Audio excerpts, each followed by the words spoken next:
Hello दोस्तों, PCM education centre पर आपका स्वागत है। चलिए, यहाँ पर हम लोग लाइव हैं और यहाँ थोड़ा देख लीजिए। जिनको भी बोर्ड एग्जाम क्लास 12 का जिनका भी एग्ज़ाम देना है 2023 में, उनके लिए मोस्ट इम्पोर्टेंट क्वेश्चन होने वाला है। सारा क्वेश्चन यहाँ पर जो ऑब्जेक्टिव क्वेश्चन है और 35 क्वेश्चन जो आपको पूछने वाला है इस बार जो है वो अब थोड़ा सा पैटर्न चेंज हुआ है। 35 क्वेश्चन जो है आपको इस बार बनानी है, तो 35 में से 35 हम लोग प्रयास करेंगे। इसका पार्ट 1 ही होने वाला है। और यहाँ देखिए, सबसे पहले आप वीडियो को लाइक कर दीजिए, चैनल को सब्सक्राइब कर लीजिए और दोस्तों के साथ इसको शेयर कीजिए। जो भी 2023 बोर्ड एग्जाम देने वाले हैं क्लास 12 के लिए, उनके लिए मोस्ट इम्पोर्टेंट है। चलिए, यहाँ और भी अगर अधिक आप वीडियो देखना चाहते हैं तो लाइक शेयर सब्सक्राइब आप कर लीजिए। आपका चैनल है पीसीएम एजुकेशन सेंटर। और चलिए, यहाँ पर जो है हम लोग केमिस्ट्री का एक आपको यहाँ पर बोल रहे थे कि पार्ट 1 होने वाला है, तो यहाँ पर पार्ट 1 हम लोग यहाँ शुरू करने वाले हैं। देखिए, जो पार्ट 1 में जो सबसे पहला आपको यहाँ पर क्वेश्चन दिया गया, मोस्ट इंपॉर्टेंट क्वेश्चन है बुआ। इसको क्वेश्चन सबसे पहले पढ़ लीजिए आप आराम से, क्या दिया गया है क्वेश्चन में, आप पढ़िए। क्वेश्चन में ये कहा गया है, यहाँ पर समझिए, विटामिन डी की कमी से कौन सा रोग होता है। जल्दी से आप बताइए, विटामिन डी जो है, आप कमेंट कीजिए जल्दी से कि विटामिन डी की कमी से कौन सा रोग होता है। विटामिन डी जो है, अगर आपके बॉडी में विटामिन डी की कमी हो जाता है तो कौन सा रोग से आप ग्रसित हो जाएंगे, या कौन सा रोग होता है। यहाँ देखिए, तो आपको दिया गया ऑप्शन में रतौंधी है, बेरीबेरी है, रिकेट्स है, इनमें से कोई नहीं। तो विटामिन डी की कमी से कौन सा रोग होगा वो जल्दी से बताओ। विटामिन डी की कमी से कौन सा रोग, जिसका इसका सी आंसर है, सभी लोग सही हो, रिकेट्स है ना। विटामिन डी की कमी से कौन सा रोग होता है, रिकेट्स होता है। तो आपको अच्छा, अगर आपसे ये कहा जाए कि बेरी किसके कमी से, तो विटामिन बी के कमी से होता है। रतौंधी किसकी कमी से होता है, तो ए के कमी से होता है ना, ए की कमी से रहेगा। तो आपको ध्यान रखना कि विटामिन डी के कमी जो होता है वह विटामिन डी के कमी से हम लोग को रिकेट्स हो जाता है ना। रतौंधी किसके कमी से होता है, तो ए के कमी से। बेरी किसके कमी से होगा, बी के कमी से। तो ये भी आपको ध्यान रखना है। हो सकता है आपसे ये कहा जाए कि बेरी जो रोग है किस विटामिन के कमी से होता है, तो आपको लिखना पड़ेगा विटामिन बी के कमी से। रतौंधी किस विटामिन के कमी से होता है, तो विटामिन ए के कमी से।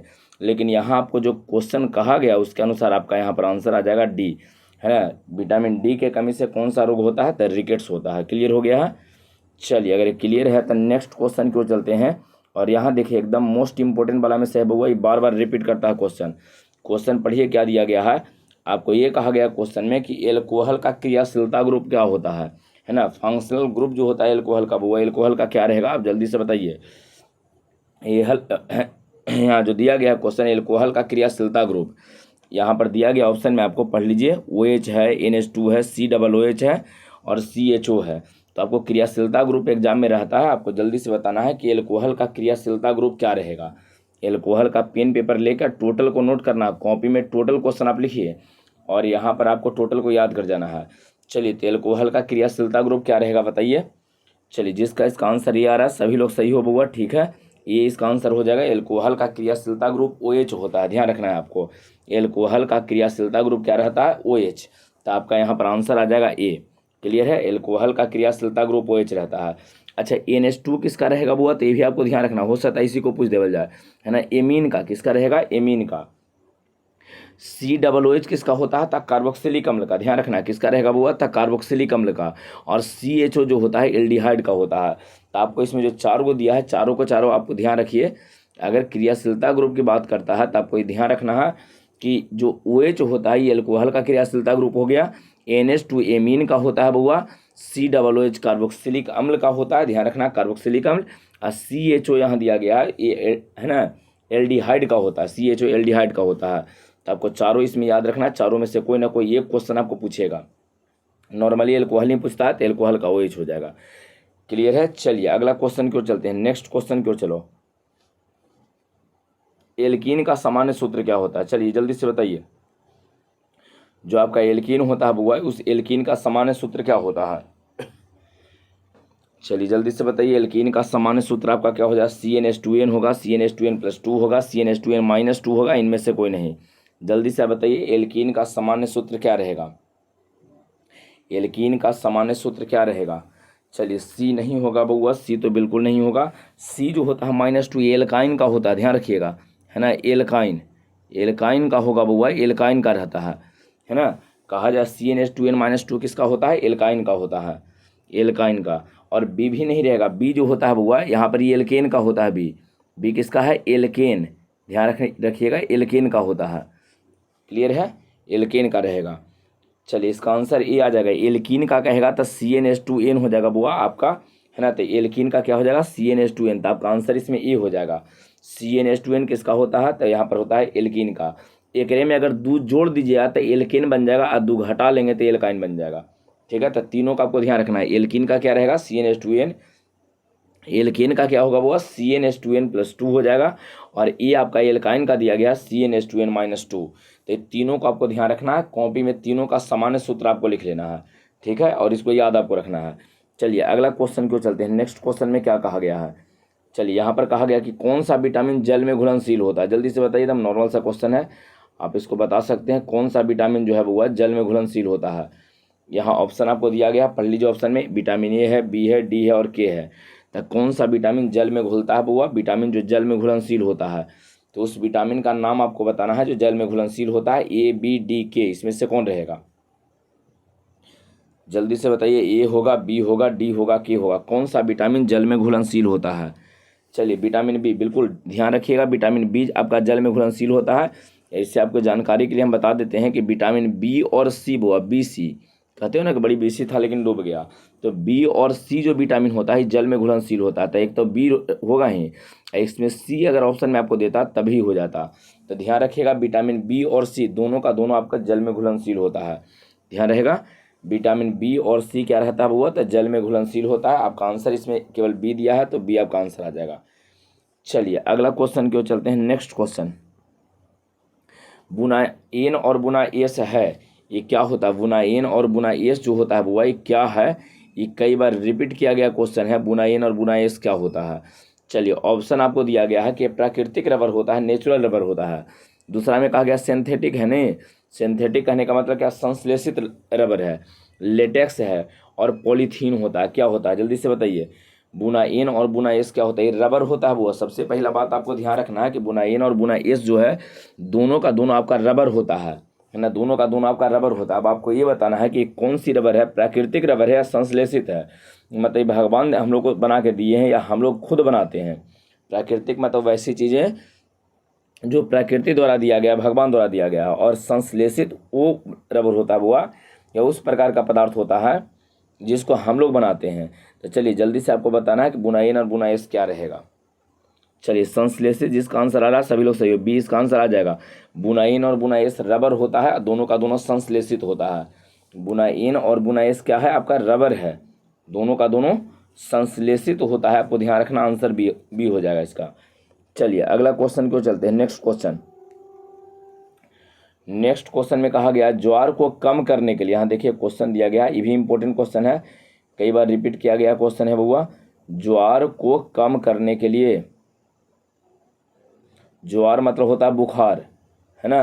तो ज्वार को अगर कम करना है, ज्वार को कम करने के लिए उपयोग, है ना, या उपयोगी, इसको हटा दीजिए। ज्वार को कम करने के लिए उपयोगी दवा को कहते हैं। ज्वार को अगर कम करना है, मतलब बुखार को कम करना है, तो कौन सा है ना, किस दवा का हम लोग प्रयोग करते हैं। दिया गया drugs used to reduce fever, है ना, इज कॉल्ड। फीवर को कम करने, रिड्यूस करने के लिए किसका हम लोग प्रयोग करते हैं। यहाँ पर आपको ऑप्शन दिया गया है, एंटीपायरेटिक है मतलब ज्वारनाशी है, पीड़ाहारी है ना, प्रत्यम्ल है, इनमें से कोई, एंटी एसिड है, इनमें से कोई नहीं। जल्दी से बताइए, ज्वार को कम करने के लिए किसका प्रयोग करेंगे, ज्वारनाशी का प्रयोग करेंगे कि पीड़ाहारी का प्रयोग करेंगे, या है ना प्रत्यम्ल का प्रयोग करेंगे, एंटी एसिड, और इनमें से कोई नहीं। जल्दी से बताइए। ज्वारनाशी, ज्वार मतलब बुखार होता है, ज्वार मतलब बुखार, तो बुखार को कम करने के लिए ज्वारनाशी का प्रयोग हम लोग करेंगे। तो आपका आंसर इसमें ए आ जाएगा, एकदम इंपॉर्टेंट है, ध्यान रखिएगा, है ना। यहाँ पर आपको ध्यान रखना है। पीड़ाहारी क्या होता है, तब पीड़ाहारी जो है वो, पीड़ाहारी कहने का मतलब आपको शरीर में पूरा दर्द हो गया है ना, एकदम पीड़ा होल है, तो उसको है ना ख़त्म करने के लिए, उसको हरने के लिए जिसका प्रयोग करते हो वो पीड़ाहारी आपका होता है। और प्रत्यम्ल क्या हो गया, कहते हैं कि है ना पेट में क्या हो गया, एसिडिटी हो गया है, तो अगर मात्रा एसिड का ज़्यादा हो जाता है तो एंटी एसिड दे देते हैं, है ना, प्रत्यम्ल कहा जाता है। तो आपको ध्यान रखना है कि यहाँ पर ज्वारनाशी में क्या रहेगा बुआ, ज्वार को कम करने के लिए ज्वारनाशी का प्रयोग करते हैं। पीड़ा हो गया शरीर में, उसको हरने के लिए पीड़ाहारी का प्रयोग करते हैं। प्रत्यम्ल क्या है, तो शरीर में ज़्यादा अम्ल बन गया है तो उसको हटाने के लिए प्रत्यम्ल का प्रयोग करते हैं, एंटी एसिड का प्रयोग करते हैं, एंटी एसिड। ठीक है, तो इसका आंसर आपका ये आ जाएगा, जिसका ये है सभी लोग सही हो। अगला क्वेश्चन क्यों, चलो बउआ इसमें क्या दिया गया है, पेट में अधिक अम्ल को बढ़ने से रोका जा सकता है, अधिक अम्ल हो गया है ना, ओवर प्रोडक्शन ऑफ एसिड, कहा गया है over production of acid is controlled by. चलिए जल्दी से बताइए, अगर पेट में बड़ी ज़्यादा अम्ल बन रहा है तो उसको कैसे रोक सकते हैं, बनने से अगर रोकना चाहते हैं तो किसका प्रयोग करेंगे। ऑप्शन दिया गया, प्रत्याम्ल का प्रयोग करेंगे, पीड़ाहारी का प्रयोग करेंगे, ज्वारनाशी का प्रयोग करेंगे, प्रतिजैविक का प्रयोग करेंगे। जल्दी से बताइए, अम्लीयता अधिक हो गया है तो किसका हम लोग प्रयोग करेंगे, अम्ल अगर अधिक मात्रा में आ गया है तो किसका हम लोग प्रयोग करेंगे, या पेट में अधिक अम्ल बन रहा है तो उसको बनने से रोकना है आपको, तो बनने से रोकने के लिए किसका हम लोग प्रयोग करेंगे, अम्ल को बनने से रोकना है। चलिए ए जिसका इसका आंसर है, सभी लोग सही हो, ये इसका आंसर आ जाएगा, वो एंटी एसिड है ना, प्रत्याम्ल का प्रयोग करते हैं, एंटी एसिड का प्रयोग करते हैं, प्रत्याम्ल आपका हो जाएगा। चलिए अगला क्वेश्चन क्यों, चलो कहा गया इथेन है ना, इथेन में कार्बन का प्रसंकरण क्या रहेगा, इथेन में कार्बन का प्रसंकरण, जल्दी से बताओ बुआ, इथेन में कार्बन का प्रसंकरण क्या रहेगा, इथेन में कार्बन का प्रसंकरण क्या होता है, इथेन CH3 वाला में कार्बन का प्रसंकरण क्या रहेगा, जल्दी से बताइए। sp3 जिसका आ रहा है सभी लोग सही हो, ये आंसर आ जाएगा sp3, जिसका इसका sp3 है सभी लोग सही हो। इथेन है, मीथेन है, प्रोपेन है, ब्यूटेन है, एन वाला जितना रहेगा सब में sp3 रहेगा बुआ। एन जहाँ लग गया ना, methane, ethane, propane, butane, pentane, hexane, जहाँ एन तो वहाँ पर आपका प्रसंकरण जो होगा एन का स्थान, जो एन आ जाएगा इसमें, उस सब में प्रसंकरण आपका sp3 रहेगा, ये ध्यान रखना है। क्लियर है। चलिए अगला क्वेश्चन क्यों, चलो कार्बन यहाँ दिया गया है CC, कार्बन की बात किया है, एकल बंध की लंबाई है, एकल बंधन कहा गया कि कार्बन का सिंगल बॉन्ड है तो उसकी लंबाई कितना रहेगा। चलिए जल्दी से बताइए, कार्बन सिंगल बंधन की लंबाई कितना रहेगा बुआ, 1.34 एंगस्ट्रम होना चाहिए, 1.20 एंगस्ट्रम होना चाहिए, 1.54 एंगस्ट्रम होना चाहिए, इनमें से कोई नहीं। चलिए जल्दी जल्दी बताइए, कार्बन सिंगल बंधन की लंबाई क्या रहेगा, जल्दी से ऑप्शन इसको बताओ बुआ, कौन सा आंसर रहेगा। कार्बन सिंगल बंधन जो होता है या बंध होता है उसकी लंबाई कितना होगा, कार्बन सिंगल बॉन्ड की लंबाई कितना रहेगा। हाँ जिसका सी आ रहा है सभी लोग से ध्यान रखना, ये कार्बन सिंगल बंधन की लंबाई कितना होगा बुआ, तो 1.54 एंगस्ट्रम हो जाएगा। अच्छा यहाँ देखो, डबल बॉन्ड की लंबाई सी, डबल बॉन्ड सी की लंबाई कितना रहेगा, तो 1.34 एंगस्ट्रम के बराबर हो जाएगा। और कार्बन ट्रिपल बंधन की लंबाई कितना होगा, ट्रिपल बॉन्ड वाला, तो ट्रिपल वाला बॉन्ड जो है बुआ इसकी लंबाई यहाँ पर आपको देख लीजिए वो 1.20 एंगस्ट्रम हो जाएगा। तो बताओ सिंगल वाला की लंबाई, सिंगल सबसे बड़ा होता है तो इसका लंबाई सबसे ज़्यादा हो जाएगा 1.54, डबल वाला का हो जाएगा 1.34, और ट्रिपल वाला की लंबाई जो हो जाएगा वो 1.20 रहेगा। तो इसको कॉपी में पहले लिख लीजिए कि कार्बन सिंगल बंधन, इसकी लंबाई लिखना है 1.54 एंगस्ट्रम, 54 एंगस्ट्रम लिखा गया, ये पर ऊपर जीरो उसको समझाते हैं क्या है। और सेकंड में लिख लीजिए डबल बॉन्ड, तो डबल बॉन्ड वाला की लंबाई हो जाएगा 1.34 एंगस्ट्रॉम, ध्यान रखना है 1.34 एंगस्ट्रॉम। और ट्रिपल बॉन्ड जो होता है, कार्बन के बीच अगर 3 बंधन का निर्माण होता है बुआ, तो 3 बंधन वाला का लंबाई 1.20 एंगस्ट्रॉम होता है, ध्यान रखना है, याद रहेगा। तब इसका ये बताइए, इसमें कार्बन एकल बंधन कहा था तो इसका आंसर आपका सी हो जाएगा। पहला ये तो ध्यान रखना कि आंसर इसका क्या रहेगा बुआ, सी। दूसरा, यहाँ जो एंगस्ट्रम आपको दे रहा है 1 ये होता है 10⁻⁻10 मीटर, 10⁻10 मीटर के बराबर होता है। ये भी आपको ध्यान रखना है कि एक एंगस्ट्रम में कितना होता है बुआ, एक एंगस्ट्रम में आपका होता है 10⁻10 मीटर, एक एंगस्ट्रम में कितना रहेगा, तो 10⁻10 मीटर रहेगा, याद रहेगा। तो carbon single bond, double bond, triple bond बता दिए हैं, और एक एंगस्ट्रम का मान 10⁻10 मीटर होता है, ये भी आपको डिस्कस कर दिए हैं। चलिए तो अगला क्वेश्चन क्यों चलते हैं बुआ, नेक्स्ट क्वेश्चन में पढ़ो क्या दिया गया है।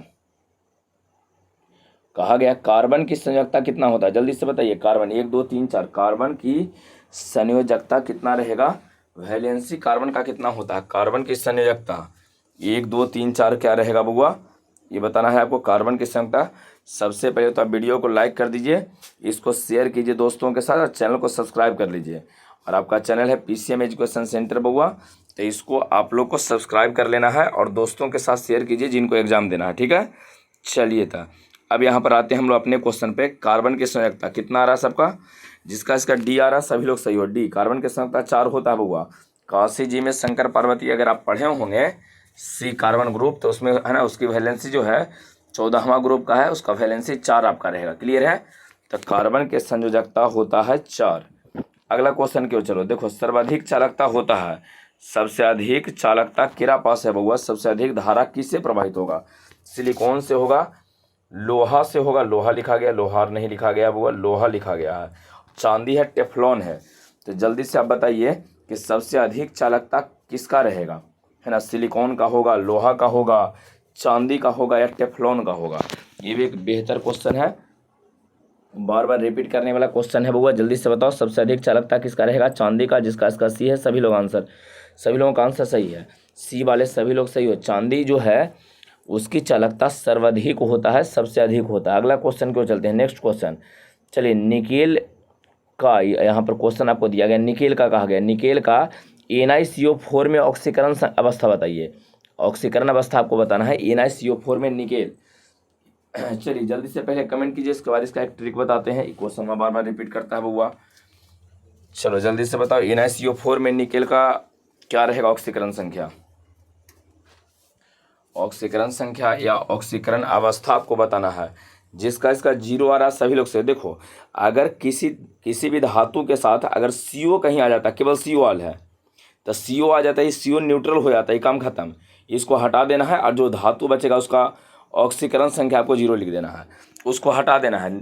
जो है बउआ, CO जो होता है न्यूट्रल होता है। तो जिस भी कंपाउंड में अगर CO आपको आ जाता है, कार्बन मोनोऑक्साइड जिसको कार्बोनिल कहते हैं, तो अगर आ जाता है तो सीधे तौर पे उसका ऑक्सीकरण अवस्था आपको 0 लिख देना है, ध्यान रखना है एकदम ट्रिक तौर पे आप ध्यान रखें। CO आ गया, 0 लिख देंगे। क्लियर है? तो NiCO4 में बताइए कितना हो जाएगा? तो निकेल का आपका आंसर कितना आ गया? 0 इसका आंसर रहेगा, है ना। निकेल का ऑक्सीकरण अवस्था जो आपका होगा बउआ, अवस्था आपका यहाँ पर 0 हो जाएगा, 0 हो जाएगा। चलिए अगला क्वेश्चन को देखो, विरंजक चूर्ण मतलब ब्लीचिंग पाउडर की बात किया है। विरंजक चूर्ण कहने का मतलब क्या है? तो ब्लीचिंग पाउडर। विरंजक चूर्ण का सही सूत्र क्या होता है? जल्दी से बताइए, है ना। जो ब्लीचिंग पाउडर है, उस ब्लीचिंग पाउडर का सही सूत्र क्या रहेगा? ब्लीचिंग पाउडर का सूत्र बताना है आपको कि क्या होना चाहिए।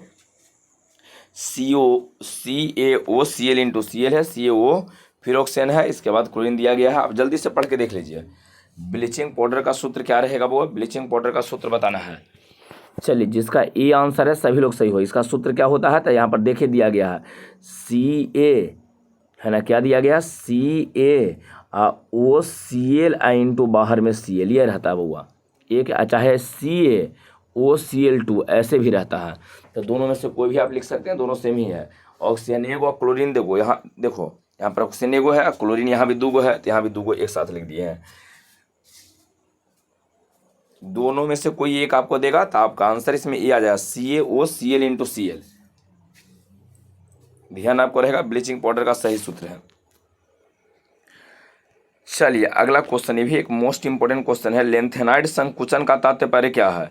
लेंथेनाइड संकुचन का तात्पर्य क्या है? घनत्व में कमी होगा, द्रव्यमान में कमी होगा, आयनिक त्रिज्या में कमी होगा, रेडियो एक्टिविता में कमी होगा। जल्दी से बताइए क्या रहेगा? लेंथेनाइड संकुचन का तात्पर्य क्या हो जाएगा बुआ? लेंथेनाइड संकुचन का तात्पर्य क्या है? घनत्व में कमी होना चाहिए, संकुचन में, द्रव्यमान में कमी, आयनिक त्रिज्या में कमी होगा, या रेडियो एक्टिविता में कमी होगा। जल्दी से बताइए क्या रहेगा? रेडियो एक्टिविता में कमी होगा, किस में रहेगा? चलिए जल्दी से, घनत्व नहीं होगा बुआ, ये आंसर नहीं होगा, और नहीं डी आपका आंसर होगा, ए और डी नहीं होगा, द्रव्यमान भी नहीं होगा, आपका आंसर सी आ जाएगा। आयनिक, देखो संकुचन कहने का मतलब जैसे है क्या इसमें बुआ? संकुचन कहने का मतलब ऐसे होता है, जैसे आकार आपको दिया है एक, संकुचन कहने का मतलब सिकुड़ जाता था, सिकुड़ेगा तो त्रिज्या ना घटेगा। पहले इतना को त्रिज्या था, अब धीरे धीरे सिकुड़ के छोटा होता है, त्रिज्या घट जाएगा। तो उसका सबसे अधिक प्रभाव होता है लेंथेनाइड संकुचन का। लेंथेनाइड संकुचन का त्रिज्या पर होता है, आपका आंसर सी आ जाएगा। किस पर होगा बुआ? त्रिज्या पर, और आपका आंसर क्या हो जाएगा? सी। चलिए अगला क्वेश्चन क्यों, चलो नेक्स्ट क्वेश्चन। निम्नलिखित में से कौन द्वितीयक सेल है? मोस्ट इंपोर्टेंट क्वेश्चन है बुआ। वीडियो को पहले लाइक कर दीजिए, है ना। इस चैनल को सब्सक्राइब आपको कर लेना है, दोस्तों के साथ इसको शेयर कीजिए। जो भी दोस्त सब लोग हैं उसके पास आपको इसको शेयर करना है। चलिए क्वेश्चन दिया गया, निम्नलिखित में से कौन द्वितीयक सेल है? कौन सा सेल जो है सेकेंडरी सेल है आपको बताना है ना। लेक्लांचे सेल आपको दिया है ना, लेड स्टोरेज बैटरी दिया गया, सांद्रण सेल है, इनमें से कोई नहीं। जल्दी से बताइए कि द्वितीयक सेल इसमें से कौन रहेगा, कौन जो है आपका सेकेंडरी सेल है, कौन सा सेल इसमें द्वितीयक सेल आपका होगा। लेक्लांचे सेल है, लेड स्टोरेज बैटरी है, सांद्रण सेल है, इनमें से कोई नहीं। लेड स्टोरेज बैटरी, जिसका इसका बी आंसर आ रहा है, सभी लोग सही हो। बी लेड स्टोरेज बैटरी जो होता है बुआ, ये आपका द्वितीयक सेल होता है, आपको ध्यान रखना है, द्वितीयक सेल रहेगा। क्लियर है, लेड स्टोरेज बैटरी जो होता है ये द्वितीयक सेल आपका है। चलिए अगला क्वेश्चन क्यों, चलो नेक्स्ट क्वेश्चन, किस ग्रुप के तत्वों को संक्रमण तत्व कहा जाता है। चलिए कौन सा ग्रुप है जिसके तत्वों को हम लोग संक्रमण तत्व कहते हैं, या किस ब्लॉक के तत्वों को संक्रमण तत्व कहते हैं, आपको बताना है। पी ब्लॉक, एस है, डी है, एफ है, जल्दी से बताइए कौन सा रहेगा बुआ। पी ब्लॉक हो जाएगा, एस ब्लॉक हो जाएगा, डी ब्लॉक हो जाएगा, एफ ब्लॉक होगा। संक्रमण तत्व किसको कहते हैं, संक्रमण तत्व, यहाँ ध्यान दीजिएगा, संक्रमण तत्व कहा गया है। संक्रमण तत्व किसको कहते हैं, डी ब्लॉक वाला को, जिसका सी आंसर है, सभी लोग सही हो। ध्यान रखिए, डी ब्लॉक के तत्वों को कहते हैं संक्रमण तत्व।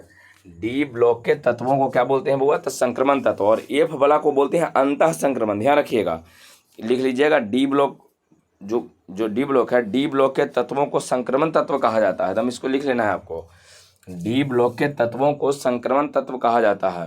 अब फिर नीचे लिख लीजिएगा, एफ ब्लॉक के तत्वों को अंतः संक्रमण तत्व कहा जाता है। ए ब्लॉक वाला को, एफ वाला को क्या बोलेंगे, तो अंतः संक्रमण। डी ब्लॉक के तत्वों को संक्रमण तत्व कहते हैं और एफ ब्लॉक के तत्वों को अंतः संक्रमण कहते हैं। ध्यान आपको रखना है। चलिए अगला क्वेश्चन क्यों, चलो नेक्स्ट क्वेश्चन, ये भी एक इम्पोर्टेंट क्वेश्चन है बुआ, प्रकाश अभिक्रिया इसको कहते हैं हम लोग, जो लाइट में होता है।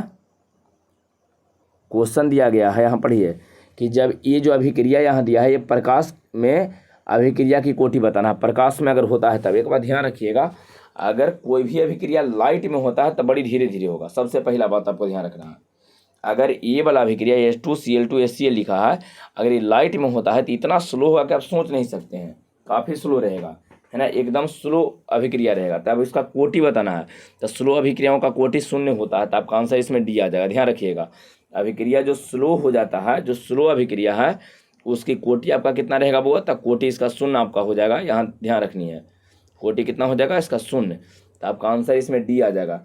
जो भी प्रकाश अभिक्रियाएं होती है बुआ, उस सब के साथ स्लो रहता है, और स्लो अभिक्रियाओं के लिए कोटि कितना होगा, इसका 0 हो जाएगा।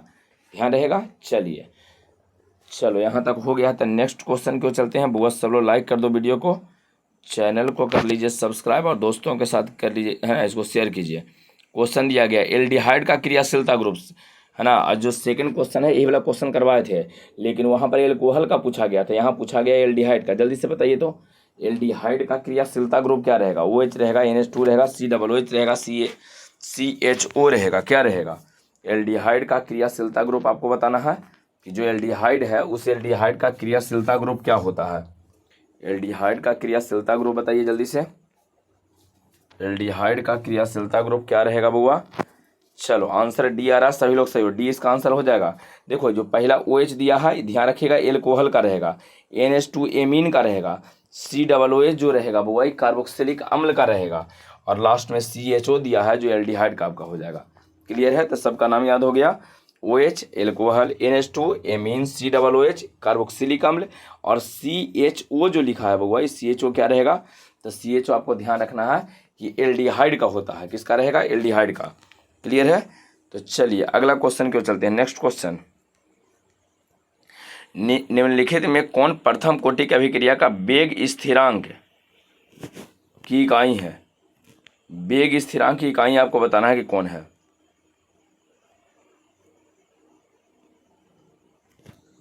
चलिए निम्नलिखित में कौन प्रथम कोटि, यहाँ पर सबसे पहले तो ध्यान रखना कि प्रथम कोटि, फर्स्ट ऑर्डर रिएक्शन दिया गया, प्रथम कोटि की अभिक्रिया के वेग स्थिरांक का मात्रक, एकदम मोस्ट इंपोर्टेंट वाला में से है बउआ।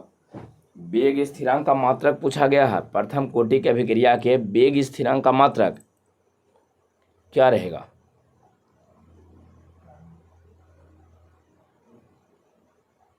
हाँ, इकाई है या मात्रक है, इकाई कहिए चाहे मात्रक, यहाँ पर ही दिया है। तो ध्यान रखिए, केवल टाइम के पावर -1 होता है वो टाइम इनवर्स, ये आंसर आपका आ जाएगा।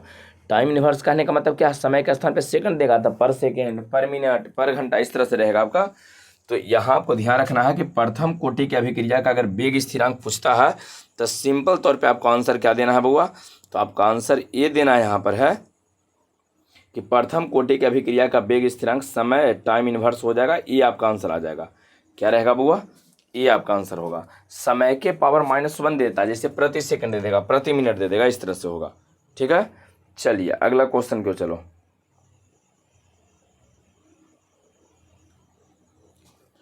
गति समीकरण। यहाँ देख लीजिए, गति समीकरण आपको दिया गया है ना। गति समीकरण के लिए प्रतिक्रिया की कोटि कितना रहेगा, कोटि आपको बताना है कि गति समीकरण के लिए कोटि क्या रहेगा। इसका कोटि देखो, कोटि निकालने का हम तरीका आपको बता रहे हैं। यहाँ पर देखो ए पर कितना दिया है, 3/2 दिया है, जोड़। यहाँ बी पर कितना दिया है, 1/2। तो ये दोनों का केवल जोड़ दीजिए, जोड़ के जो आएगा ये आपका आंसर हो जाएगा। ध्यान रखिए, कोटि निकालने का सबसे आसान तरीका ये रहता है, इसी तरह से निकलता है। यहाँ जो आपको दिया रहेगा ना, दोनों को जोड़ देना है, जोड़ के आप कोटि निकाल लीजिएगा। तो जोड़िएगा तो इसका आंसर 2 आ जाएगा। वो देख लो, जोड़ोगे तो 4/2 हो जाएगा। एलसीएम लीजिएगा तो आ जाएगा 4/2 और 2 इसका आंसर हो जाएगा, डी इसका आंसर रहेगा। तो कोटि जब भी निकालना हो, सेम क्वेश्चन पूछता है बुआ, यही वाला क्वेश्चन कोटि में बार बार रिपीट करता है। 3/2 1/2, तो दोनों को जोड़ देंगे तो कितना आ जाएगा, 2 हो जाएगा आपका कोटि। तो आपका आंसर इसमें डी आ जाएगा। चलो अगला क्वेश्चन क्यों चलते हैं, नेक्स्ट क्वेश्चन है, पढ़ो क्या दिया है।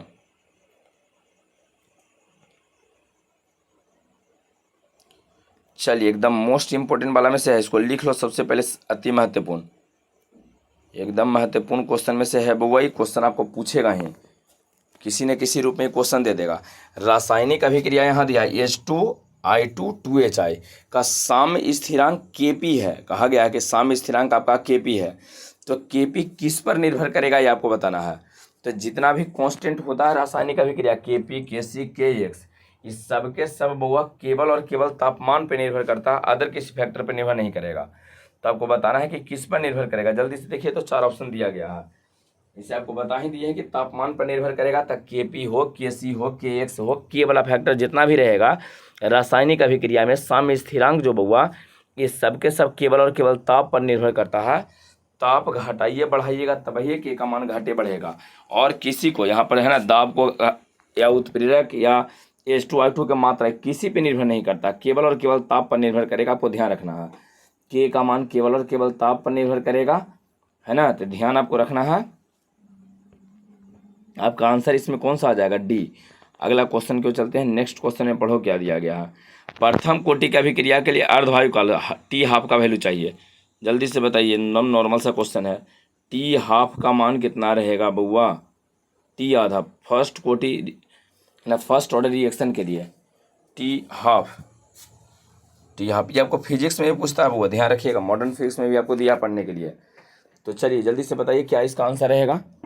प्रथम कोटि की अभिक्रिया के लिए T½ का मान कितना होगा, 0.693/K, जिसका इसका बी आ रहा है, सभी लोग सही हो, 0.693 या डिवाइडेड बाई K हो जाएगा आंसर, है ना। बी आंसर होगा वो फर्स्ट ऑर्डर रिएक्शन के,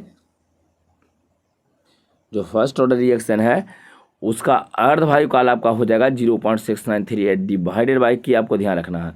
क्लियर है। तो चलिए अगला क्वेश्चन क्यों चलते हैं बउआ, नेक्स्ट क्वेश्चन। उत्प्रेरक वह वस्तु है जो, चलिए देखिए, तो उत्प्रेरक वह वस्तु है जो क्या करता है, जल्दी से आप पढ़िए और इसका आंसर बताइए। उत्प्रेरक का काम क्या होता है, जल्दी से आप पढ़िए, पढ़ के आंसर बताइए। उत्पाद के साम्य है ना, साम्यावस्था के सांद्रण को बढ़ाता है, नहीं सांद्रण नहीं बढ़ाता, समय को घटाता या बढ़ाता है, आपको बताया गया है। प्रतिक्रिया के साम्य स्थिरांक को परिवर्तित कर देता है, नहीं साम्य स्थिरांक को केवल और केवल परिवर्तित कौन कर सकता है, तो केवल और केवल तापमान ही परिवर्तित कर सकता है, ये आपको ध्यान रखना है। केवल और केवल तापमान ही परिवर्तित है, इसको तो परिवर्तित करेगा नहीं। साम्यावस्था प्राप्त करने के समय को कम कर देता है, हाँ समय को कम भी कर सकता है और बढ़ा भी सकता है। तो यहाँ दिया समय को कम कर देता है, तो ठीक है, यहाँ पर आपका आंसर सी हो जाएगा। और एक और पहले पढ़ लीजिए, प्रतिक्रिया को ऊर्जा प्रदान करता है, नहीं तो समय को चाहे तो घटाता है चाहे बढ़ाता है, तो इसमें लिखा है कम कर देता है। तो आपका ये वाला आंसर हो जाएगा बउआ, आंसर इसमें सी रहेगा आपका। ऑप्शन के आधार पे आपका आंसर कौन सा हो जाएगा, सी। क्लियर है। चलिए अगर क्लियर है तो नेक्स्ट क्वेश्चन को चलते हैं। यहाँ देखिए, निम्नलिखित में से कौन अनुसंख्य गुण नहीं है, ये एक क्वेश्चन एकदम निश्चित पूछेगा बउआ। अनुसंख्य गुण नहीं है जो, तो सबसे पहले आप देख लीजिए, हम लोग को जो पढ़ना है अनुसंख्य गुण जो 4 प्रकार का होता है, ध्यान रखिएगा। ये अति महत्वपूर्ण क्वेश्चन है, 5-6 ऐसा क्वेश्चन इस वीडियो में आपको दिए हैं कि कौन अनुसंख्य गुण धर्म है या कौन नहीं है। तो अनुसंख्य गुण धर्म केवल 4 गो होता है। वाष्प दाब का सापेक्षिक अवनमन होता है, पहला ध्यान रखिएगा। वाष्प दाब का सापेक्षिक अवनमन, क्वथनांक का उन्नयन, क्वथनांक आपका नहीं रहेगा। वाष्प दाब जो है बुआ, यहाँ देखो करें कि वाष्प दाब आपका नहीं रहेगा बुआ, वाष्प दाब आपका अनुसंख्य गुण धर्म नहीं होगा, क्वथनांक आपका अनुसंख्य गुण धर्म नहीं होगा, हिमांक नहीं होगा, दाब नहीं हो, ये सब नहीं होता है। ये पूरा कंबाइंड करके, जैसे अब ये लिखना चाहते हो कि अनुसंख्य गुण धर्म 4 गो है, तो उसमें सबसे पहले लिखना पड़ेगा वाष्प दाब का सापेक्षिक अवनमन, दूसरा क्वथनांक का उन्नयन देखना है, हिमांक का अवनमन देखना है, परासरण दाब देखना है। तो सब देख के आपको बताना है, ठीक है। तो ये सब के सब 4 प्रकार के होता है अनुसंख्य गुण धर्म। एक बार और रिपीट कर लीजिए, इसी से आपको आगे क्वेश्चन बताना है देख के। तो चलिए, वाष्प दाब का सापेक्षिक अवनमन होगा बुआ अनुसंख्य गुण धर्म, क्वथनांक का उन्नयन ये भी होगा आपका अनुसंख्य गुण धर्म, हिमांक का अवनमन ये भी होगा, आप परासरण दाब सब के सब रहेगा, टोटल चीज़ें रहेगा, तभी हम लोग कहेंगे कि वाष्प दाब का यहाँ यह अनुसंख्य गुण धर्म रहेगा वो अनुसंख्य गुण धर्म। तो चलिए यहाँ क्वेश्चन देखिए क्या कहा गया है कि निम्नलिखित में से कौन अनुसंख्य गुण धर्म नहीं है ना, कौन नहीं है जो बताना है। सबसे पहले दिया है ना परासरण दाब, तो था वो, देख लो इधर परासरण दाब होता है, सबसे चौथा में लिखे थे परासरण दाब। दूसरा कहा गया है क्वथनांक का उन्नयन, तो होगा ही, अभी आपको पीछे दिखा रहे थे कि क्वथनांक का उन्नयन होता है, तो ये भी आपका है। अगला कहा गया है ना वाष्प दाब, ई नहीं रहेगा, वाष्प दाब नहीं होता, वाष्प दाब का सापेक्षिक है ना अवनमन होता है। वाष्प दाब आपका अनुसंख्य गुण धर्म नहीं है, अनुसंख्य गुण नहीं है, ये आपको ध्यान रखना।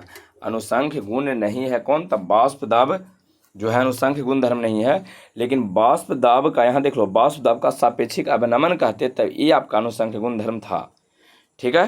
तो चलिए इसमें कौन सा आंसर हो गया, वाष्प दाब। हिमांक का अवनमन तो होता ही है, तो आपका आंसर कौन सा हो जाएगा, सी। चलिए नेक्स्ट क्वेश्चन का खुद से आंसर बताएं, निम्नलिखित में से कौन विलयन का अनुसंख्य गुण धर्म नहीं है। 4 ऑप्शन दिया गया, देख लीजिए और जल्दी से इसका आंसर बताइए। निम्नलिखित में से कौन विलयन का अनुसंख्य गुण धर्म नहीं है। परासरण दाब, पृष्ठ तनाव दिया है, वाष्प दाब का है ना अवनमन है, हिमांक का उन्नयन है। तो विलयन का अनुसंख्य गुण धर्म कौन नहीं है जो आपको बताना है। परासरण दाब तो होता ही है, वाष्प दाब का है ना जो उन्नयन है ये भी होता है, हिमांक का अवनमन होता है, लेकिन पृष्ठ तनाव नहीं। तो इसमें पृष्ठ तनाव तो ऑप्शन में कहीं नहीं था, देख लीजिए कहीं भी आपको पृष्ठ तनाव इसमें नजर नहीं आएगा, तो पृष्ठ तनाव आपका इसमें आंसर हो जाएगा। तो ध्यान रखिएगा आपका आंसर यहाँ पर कौन सा हो गया बुआ, तो पृष्ठ तनाव, बी आपका आंसर रहेगा। निम्नलिखित में से किसमें विलयन का अनुसंख्य गुण धर्म नहीं है, तो कौन सा हो जाएगा आपका, बी आंसर हो जाएगा परासरण दाब में। चलिए अगला क्वेश्चन को चलते हैं, नेक्स्ट क्वेश्चन, निम्नलिखित में से कौन अनुसंख्य गुण धर्म है।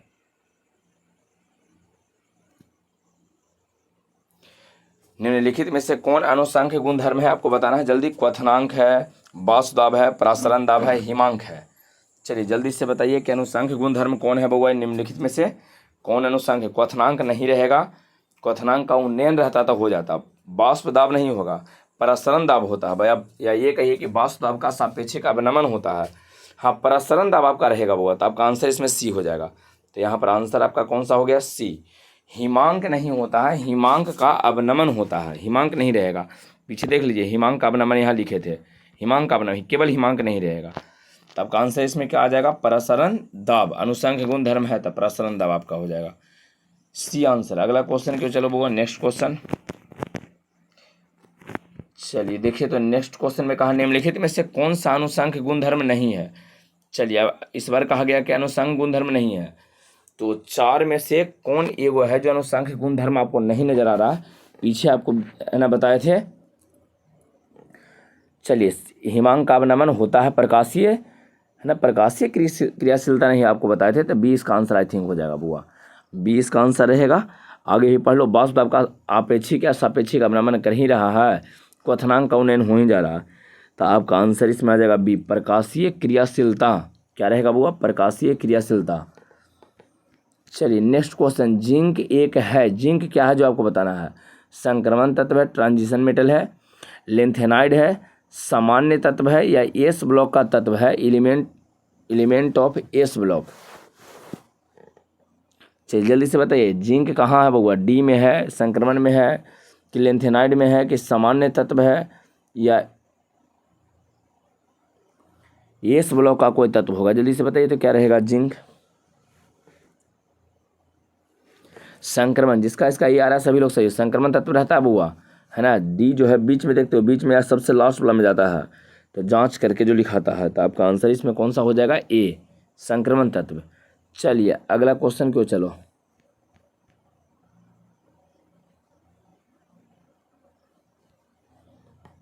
नेक्स्ट क्वेश्चन है बउआ,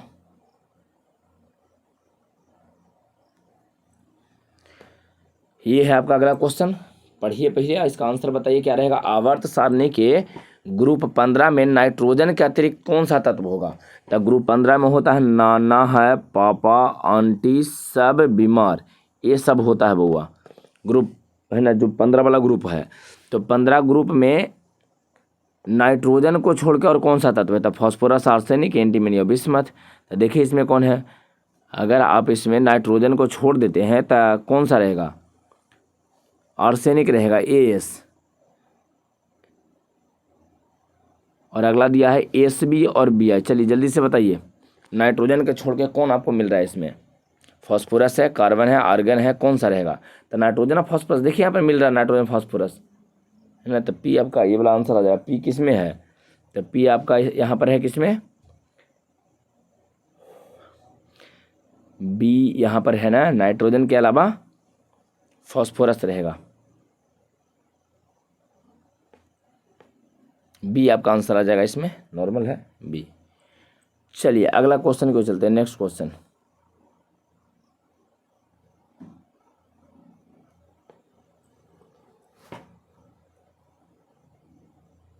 चलिए देखिए क्या कहा गया है, चलो हाँ वो एफ ब्लॉक के तत्वों को और की नाम से जानते हैं, जल्दी से बताइए। एफ ब्लॉक को संक्रमण कहेंगे, लेंथेनाइड कहेंगे, सामान्य तत्व कहेंगे, अंतः संक्रमण कहेंगे।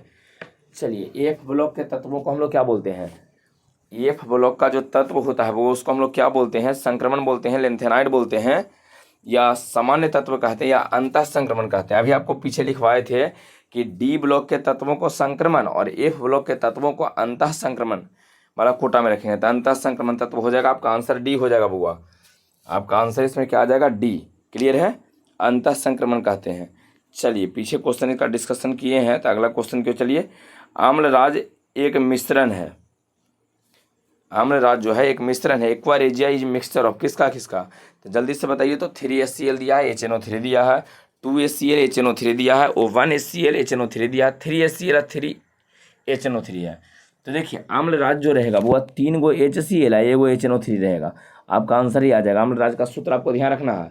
अरे देखो इसमें 3 है तो 3 एक पर चल जाएगा, यहाँ पर चल जाएगा, HCl के साथ 3 चल गया है, और इसमें कुछ है नहीं, तो आपका आंसर इसमें आज ये आ जाएगा 3HCl, और है ना 3 मोल HCl और 1 मोल HNO3 आपको यहाँ पर लेके जाना था,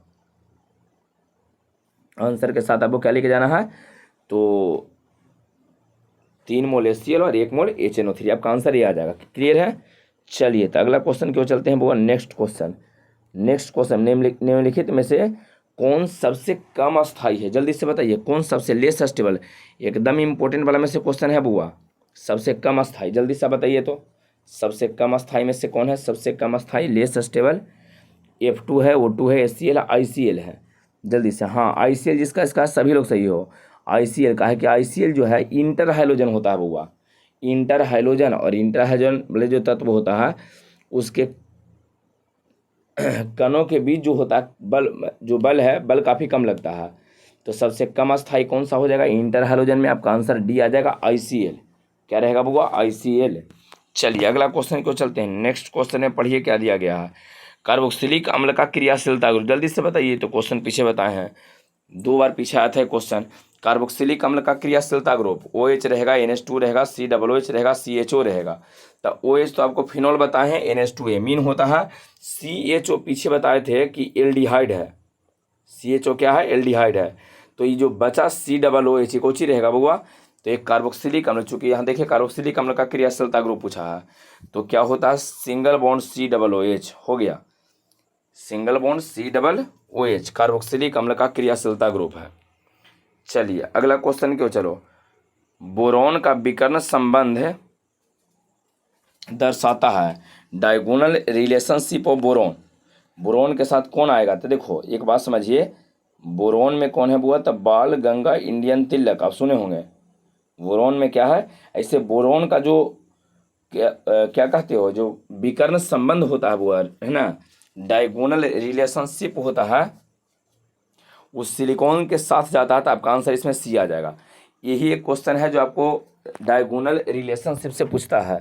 तब बोरॉन का डायगोनल रिलेशनशिप किसके साथ जाएगा, सिलिकॉन के साथ जाएगा, SI के साथ जाएगा, ध्यान रखिएगा, आपका आंसर इसमें सी आ जाएगा। क्लियर है। चलिए अगला क्वेश्चन, नेक्स्ट क्वेश्चन में देखो क्या है, श्रृंखलन गुण सबसे ज़्यादा कहाँ होता है, जल्दी से बताइए तो। कैटिनेशन प्रॉपर्टी मैक्सिमम इन, श्रृंखलन गुण सबसे अधिक कहाँ रहेगा, तो श्रृंखलन गुण सबसे अधिक कार्बन में होता है, इसको ध्यान रखना आपको, जिसका इसका बी आंसर है, सभी लोग सही हो, है ना। यहाँ पर आंसर आपका सी कहने का मतलब ये वाला है, अब है ना, कार्बन में सबसे अधिक होता है वो श्रृंखलन गुण, कार्बन में सबसे श्रृंखला जुड़े के आपस में ऐसे ऐसे जुड़ते चल जाएगा वो, इस तरह से ऐसे ऐसे ऐसे ऐसे इस तरह से सब जुड़ते चल जाएगा, इधर जुड़ेगा इधर इधर चारों पट्टी जुड़ते चल जाएगा, तो इसको बोलते हैं श्रृंखलन गुण, श्रृंखला ऐसा बना लेता है। तो सबसे अधिक किसके पास है, तो कार्बन के पास, सॉरी श्रृंखलन गुण है, तो हाँ तक कार्बन के पास सबसे अधिक हो जाएगा, कैटिनेशन प्रॉपर्टी सबसे अधिक आपको कार्बन के पास होगा। क्लियर है। चलिए अगला क्वेश्चन क्यों चलते हैं, देखिए आपका क्वेश्चन यहाँ पर खत्म हो गया है। वीडियो को लाइक कर देना है, चैनल को सब्सक्राइब कर लीजिएगा और दोस्तों के साथ इसको शेयर करना है। यहाँ ये आपको पार्ट 1 पढ़ा रहे थे, वो ध्यान रखना है। यहाँ कौन सा पार्ट था आपका, तो ये पार्ट 1 था, जो यहाँ 35 में से 35 हम लोग शुरू किए हैं, 35 में से 35, इसका ही पार्ट 1 है। और इसको दोस्तों के साथ शेयर कीजिए, और जिनको परीक्षा देनी है वो उनके लिए तो ये काफ़ी अधिक एकदम महत्वपूर्ण है, तो जिनको परीक्षा देना है उनके लिए काफ़ी अधिक महत्वपूर्ण है, मोस्ट इम्पोर्टेंट है। ठीक है। और एक बात ध्यान रखिएगा कि अनुसंघ गुण धर्म में क्या है बउआ, तो अनुसंघ गुण धर्म यहाँ देख लो कौन कौन होता है, इसको भी आपको ध्यान रखना है कि अनुसंघ गुण धर्म जो होता है, वाष्प दाब का सापेक्षिक अवनमन है, क्वथनांक का उन्नयन है, हिमांक का अवनमन है, और प्रसरण दाब है, तो सबके सब आपका क्या रहेगा, अनुसंख्य गुण धर्म। इसके अलावा जो भी रहेगा उसको हटा देना है। ठीक है। तो चलिए वीडियो को लाइक कर दीजिए, शेयर कीजिए और चैनल को सब्सक्राइब कर लीजिए, इसको रहने देते हैं। ठीक है बुआ।